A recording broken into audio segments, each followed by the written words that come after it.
passionate, driven, enthusiastic, euphoric. This is who we are as entrepreneurs. But how we leverage these incredible attributes to dream and build businesses that scale and grow is what this podcast is all about. Hello, I'm attorneypreneur Josh Brown, and welcome to Franchise Euphoria.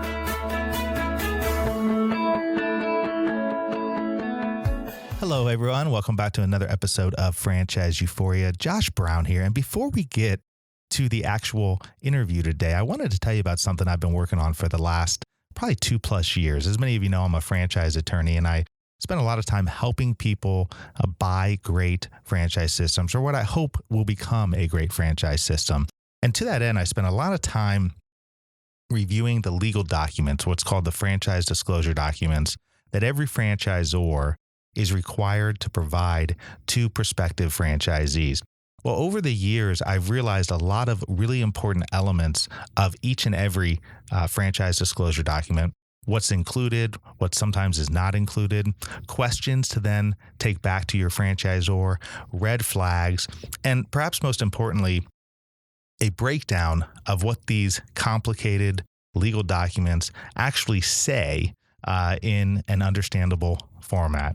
Now, what I've done with that is I've created a guide and audio series. It's called A Lawyer's Guide to Buying a Great Franchise.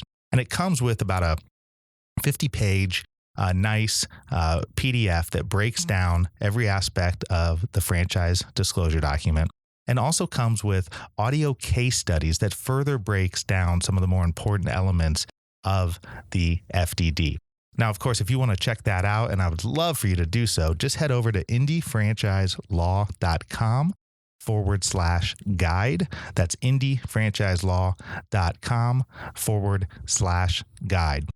And of course, I'd be remiss without saying that this is not a substitute, nor is it legal services. It is an educational guide, but I really think it's going to help you along your journey in finding the franchise that's right for you. Hello, and welcome back to another episode of Franchise Euphoria. Today, I'm thrilled to have on the show Don Maranca. Don started his professional life in the corporate world, working for Fortune 500 companies that were market leaders in their industry in a finance and operations capacity. He took his experience to small businesses, working hand in hand with the owners in growing revenue and profits. That's where he found his passion in small business, eventually buying his own business in 2010 by purchasing the Alternative Board franchise. So today we're going to discuss with Don his experience as a franchisee, his experience in the corporate world, and what kind of good advice he has for all of you out there. Hello, Don, and welcome to the show. Hi, Josh. Thank you very much for having me. Well, thanks for coming on. I mean, you and I have gotten to know each other through our 48 Days Mastermind, which has been fantastic. And I think it wasn't even that long ago that I realized that you actually owned a franchise, the Alternative Board franchise. Tell us a little bit about that. Yeah, so in April of 2010, I bought an existing franchise here in San Antonio. And the original franchisee had been here since 1997. And I bought part of his business.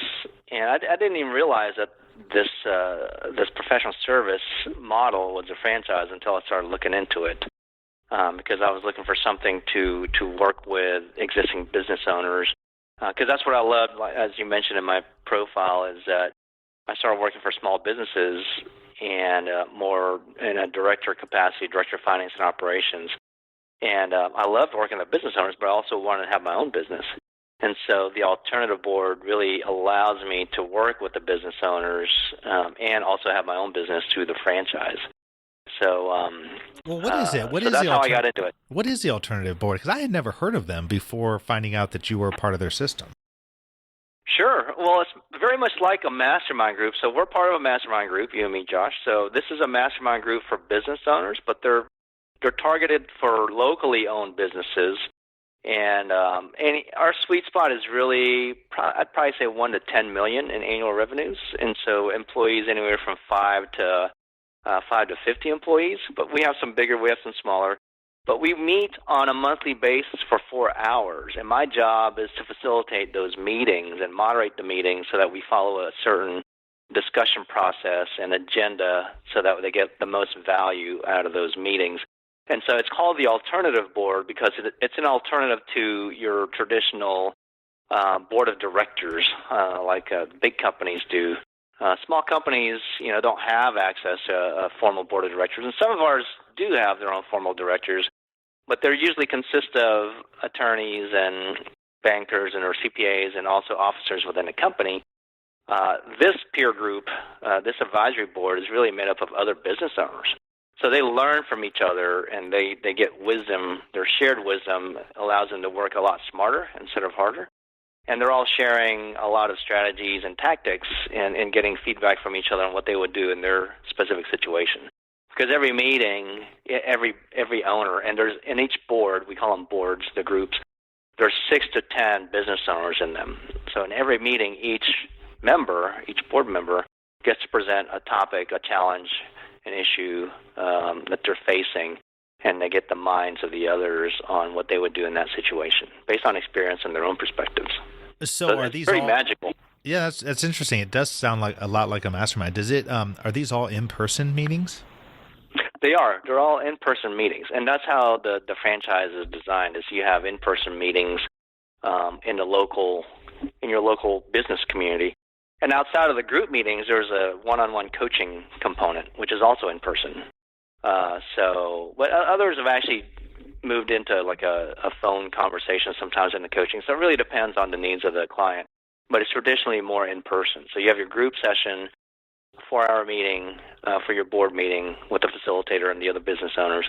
And then your facilitator becomes your coach as well, your business coach that you meet with them one-on-one individually for an hour. So are you a facilitator then of a group? I am. I have 5 groups in the greater San Antonio area. You facilitate all 5 of them. Actually, I facilitate 3 of them, and I have 2 others that facilitate the other 2 boards for me. And then you pay... I pay my facilitators to run those other 2 boards, yes. And then you pay a fee upstream to the franchisor. Correct.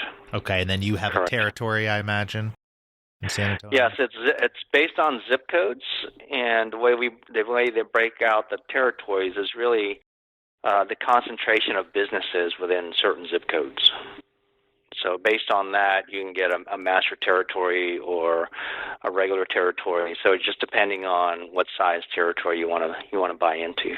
Now, so it's so interesting to me because, I mean, as I always say on this show, and I'm always commenting to people, every type of business has been franchised at this point, and this is an example of that, right? I mean, I don't think this would be the first type of franchise people would think of, but it makes perfect sense. Now, a question that pops in my mind is, are you going after a certain kind of business, or is it the diversity of the businesses that you're attracting that sort of makes it better for everyone? Are you looking for a certain kind, i.e., are you looking for service businesses or business to business, product-based businesses, or a combination of both? Well, it's like what you said. The diversity is really what adds value, because a lot of the times our members are very ingrained in their association or industry association. Sometimes they lead their nonprofit industry association. They're presidents of them. And so they get their industry thoughts through those means. And what they get from the alternative board is really just a different view outside of their industry. So it really gives them a competitive edge because they're hearing other models, they're hearing other approaches to certain things in different industries, which actually could apply to theirs as well. So it gives them, I think, in my mind, a really competitive edge over and above their industry colleagues, because they're all learning the same thing in industry associations. And we do have, and it's a mix between product-based and service-based. We had, and I think we still do, we have one, and it's not the reason I don't know for sure is because we have, across greater San Antonio, we have a total of 11 boards. And so the person I bought the business from still operates boards himself. And he had a manufacturing-specific board that all they had in there were manufacturers. But that's more rare than the usual, because traditionally we have it kind of mixed up so they get different perspectives. Well, we're always trying to look for what the value proposition is between the franchisor and franchisee. It's something I talk about a lot. And, the best franchises out there add continuing value to their franchisees. Mm-hmm. I'm curious from your perspective, the value proposition in this particular franchise. So what are some of the things that your franchise helped you at the outset with once you purchased on the resale, and then what do they continue to provide you support with now that you're about 6 years into it? Sure. Well, it kind of also, I need to back up and explain kind of my background, because I started out as a CPA, worked for one of the big eight back then. And so I say that because CPAs are typically risk averse. And so me taking on a franchise and buying a business, I really have to do a lot of due diligence for me to get comfortable with it. And so for me, buying a franchise is really the way I entered entrepreneurship. And for me, the value proposition when I looked at the alternative board, because I was actually looking at another peer group model that didn't have a presence here in San Antonio, and I could have had the whole entire San Antonio market. But when I found the alternative board here in San Antonio, the original franchisee had been here for so long, in '97, he built a really strong brand here and a strong client base. And so I bought part of his clients when I bought part of his territory. And so from there was some value that I already saw in the brand and also in the current clients that he had. And as far as the franchisor at the corporate level, they've built a pretty strong brand themselves nationally and now internationally, because we've actually grown to a lot of different countries outside of the U.S. It was primarily Canada and U.S. when I bought into the franchise, but now they're in the U.K. and they're in Scotland, they're in Germany and New Zealand, and so forth. And so the value they bring is they have the infrastructure set in place where I don't have to worry about collecting. They handle the collections part of it. They handle the national marketing aspect of things. They provide us tools, proprietary tools to help us with business assessments. And we also have, our proven methods and our models of having through the coaching process and also the meeting facilitation. We follow certain agendas. And so there's a lot of things that they provide, the value that they provide. As a franchisor. Now, when I turn around and resell it in the future, possibly, the biggest value really is the client base. So if I have a strong client base with strong members, and my retention is high, meaning it's because it's a subscription-based membership, so they pay on a month-to-month basis. But the subscription-based models are more attractive because they have the recurring revenue. So if I have a really high percentage of retention and I have a good client base, that's where the value is for me to exit.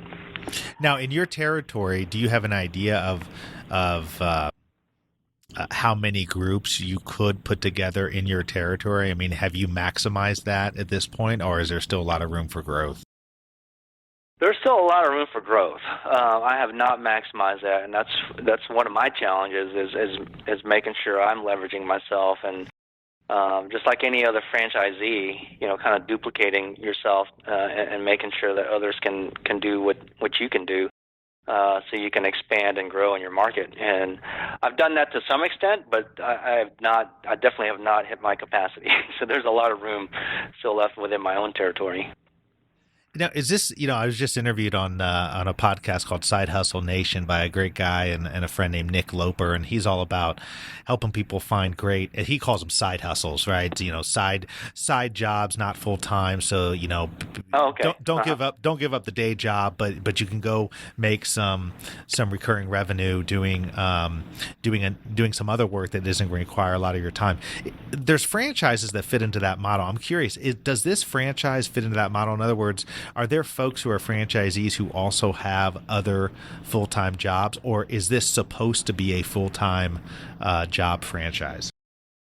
It goes both ways. I mean, there's some franchisees that all they do is this, and really, if all you do is this, You hit your capacity when you have about 3 boards.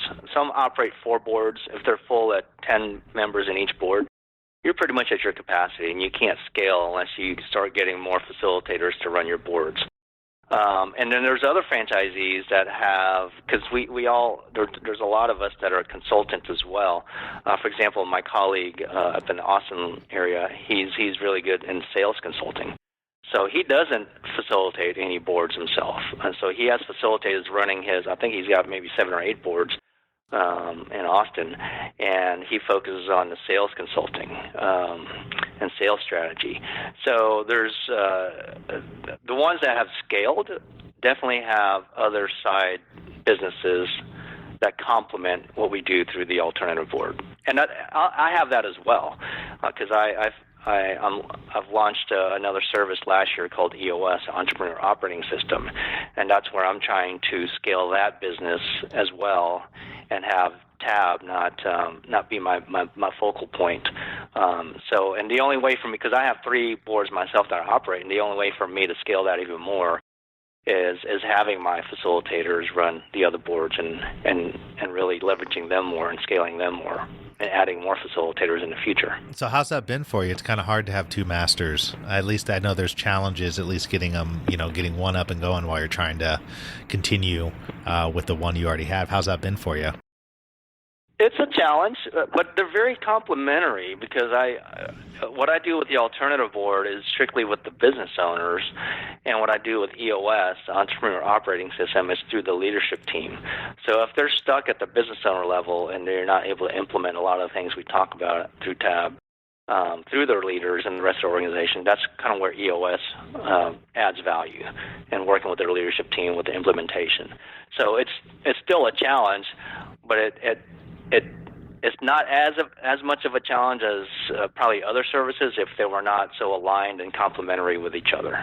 Well, I think that's a really good point, because a lot of people who do try to start multiple businesses, they may not think of it this way, but you see a lot of people who, similar to you, are sort of solving another problem, but it's within the same sphere, so you're not going off and trying to do something completely different. You're just trying to leverage your talents over a couple of different businesses and solve a couple of different things that pop up. And so you see a lot of people doing that, and I think it's a great way, really, to leverage different opportunities and bring your talents to bear. I really do. Yeah, absolutely. Yeah, I'm still addressing the same target market with whether it's EOS or TAB. It's still the same marketing strategy for that target market. It just depends on what their needs are. So tell me, you came obviously from the corporate world, which is what you said, and you were a CPA, and this is TAB, or the alternative board, was the first venture for you into the business world. What was the biggest shock that you had when you first made that leap? Actually, I'll step back, because it was I hardly ever mentioned this, because it was just a 2-year stint in between my time at Dell Computers and Applied Materials. I actually started my very first company. It was called Eventerprise, and it was an event management business. And I subbed everything out, and I did special events for corporations. How long did you have that for? It was a 2-year business I had in the late 90s, and it was when high-tech in Austin was big back then, and so I did a lot of special events for high-tech companies. And then late 90s, that bubble burst, so I had to get back into the corporate world, and so I only had it 2 years. But the challenge I found in that first venture was, since I grew up in the finance and accounting world, my sales and marketing skills were not very good at all. And that was a huge eye-opener for me, was, I really need to hone those skills in if I were to go back on my own again. And that's what I definitely did in between that time and when I bought the alternative board, is my sales and marketing skills were vastly improved. How'd you go about doing that? Because I think for a lot of people listening, that might be of interest. I mean, I know, we all can't do everything. We all aren't gifted to have our talents, lend themselves to everything. Mm-hmm. So I'm curious, what did you do to improve upon some of those skills that really didn't sound like came natural to you? Sure.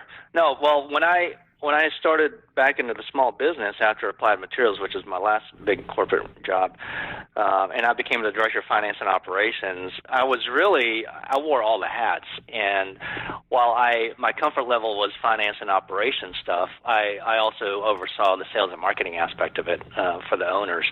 And so I just dug my heels in and really dug really deep in the sales and marketing aspect and started managing the sales and marketing folks and really trying to understand the trades and their skills and how to manage them better and going on the calls myself. And so I started doing that and I got really comfortable more with the calls and with presentations and all the business development activities that were required of me to manage those kinds of groups. So it was uncomfortable at first, but the more and more I did it, and the more and more managed those individuals, I just got more comfortable with it. And by the time I decided to go out on my own again, I wasn't. It wasn't like the deer in the headlights like I was in the very beginning. Well, you had those experiences, right? So you had a little bit of, you were comfortable with the uncomfortable, right? I mean, it's never comfortable. I'm curious before we go, because we only have a couple minutes left, but, you being a CPA, you, as you said, doing extreme due diligence, I think that's a very, very, very important piece that many people gloss over. There's a lot of people out there listening who are contemplating possibly buying a franchise or going out on their own. And people just don't, people engage in different levels of due diligence. And I'm curious if you can think back to when prior to you purchasing the Alternative Board franchise, what kind of due diligence did you get? I mean, how did you come to realize that was the type of franchise that you wanted to buy? Yeah, sure. So with me being a CPA, a recovering CPA, and I still maintain my license, even though I don't practice, but I still use those skills a lot. So the first thing for me was numbers. So I started crunching numbers. I wanted to see all the different data they had, and as you know, with the finance disclosure document, they have to disclose a lot of different numbers that they can. So I took all those numbers and tried to see, what their current member retention was and how long it would take to get members, what are the costs involved with that, and so I forecasted based on my projections whenever I was buying the clients, I would have so many clients, average dues at this much, and I created a budget and a forecast on what I expected what the future looked like to see if, based on the assumptions and the experience that I saw from the franchise disclosure document. So first I looked at the numbers, and then from there I started calling other franchisees. And I think a lot of the folks that kind of, I guess, heard about my due diligence process, they're surprised at how many franchisees I spoke to, because I spoke to about 25 franchisees. I love that. That's great. Yeah, and so I looked at past franchisees, I looked at current franchisees, the ones that were doing really well, the ones that were doing really poorly. So I had a huge sample of franchisees that I wanted to talk to make sure I get every perspective and every angle. So that was another big part of my due diligence. And then visiting the corporate office up there, just really trying to get to understand their people and their processes, their infrastructure. And also vetting it through my wife as well. It's just, that's important for me, making sure she understands what we're getting ourselves into. So if she has any questions, she can ask as well, and I can ask if I can't answer it. Now that's great. I think that a lot of things you hit on is a lot of the things I'm always trying to get people to do more of. I find that people are always in such a rush to buy a franchise because they fall in love with the concept, but yet they know nothing about the business model. And I'm always trying to tell people, slow down. But, you get people who call and they want me to review these legal documents in a week. And I go, well, okay, why don't we take a little bit of time and walk through this a little bit? Because another week is not going to make or break anything. I think it took me 7 months, 6 to 7 months. So it started in October of 2009. when I started talking to the original franchisee. And then April 1st of 2010 was when my franchise was official. Well, no, that's fantastic. Thanks for being such a great example, because obviously you're happy It sounds like with your franchise. Oh yeah, absolutely. You figured out what was going to work for you, what sort of you were gifted at, what sort of things was going to be of interest to you. It also sounds like it's more of a home-based franchise, right? You don't have a physical location. Correct. I had an office because the original franchisee had an existing office, and so I had an administrative agreement with him where I could use his office, but I primarily office out of home. Because that's important. I mean, there's so many of those that are popping up and that are around, and for a lot of people who are out there searching for the perfect franchise for them, I think a lot of times it's figuring out what you don't want, versus what you do want. And so if you have an idea that either you want an office that you can go to every once in a while, or maybe preferably you don't want an office at all, I mean that's gonna really focus in what type of systems you're looking for. Absolutely. I mean, and some people can't work at home, and I feel like I'm pretty disciplined in working at home. I close the doors and absolutely work at home, get dressed and everything. Even if I don't have any meetings, I still get dressed. But some people just can't do that, and there's too many distractions at home. It's knowing who you are, right, Don? Exactly. Well, listen, I really appreciate your time. We've gone over a little bit, so I apologize for that, but really it's been a really great conversation with you. If somebody wants to get a hold of you and maybe pick your brain a little bit on your experience or in anything else, what's the best way to get a hold of you? Well, they can check out my website at tractiontohealthy.com, and they can email me directly at Don, D-O-N, at tractiontohealthy.com, or they can simply give me a call at 210-892-2018, and I'd be happy to talk to them. Well, thanks again, Don. You've been a great guest, and keep up the great work. Thank you, Josh. I enjoyed it. Hopefully this was helpful for you today. If you are in the market for a franchise, I would highly encourage you to check out my free ebook, which is What to Know Before You Buy a Franchise. You can head over to my website at that's INDY, franchiselaw.com, and download it there for free. And let me know what you think. If you're enjoying this podcast, if you're enjoying the value that you're getting from this podcast, I'd also invite you to go to iTunes and provide me with a rating and review. It always helps for visibility on the podcast. So thank you so much for your support, and hope this episode was helpful to you.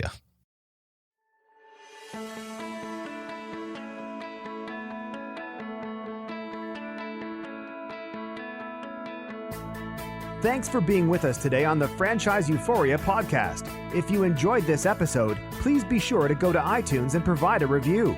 Also, please remember that although Josh Brown is a licensed and practicing attorney, nothing contained in this podcast should be construed as legal advice, because it is not. The information contained in this podcast is general and educational in nature, and none of it should be relied upon as legal advice. That being said, if you have questions for Josh and would like to contact him, please email him at josh@franchiseeuphoria.com. Thank you so much for listening, and we hope you tune in to our next weekly episode.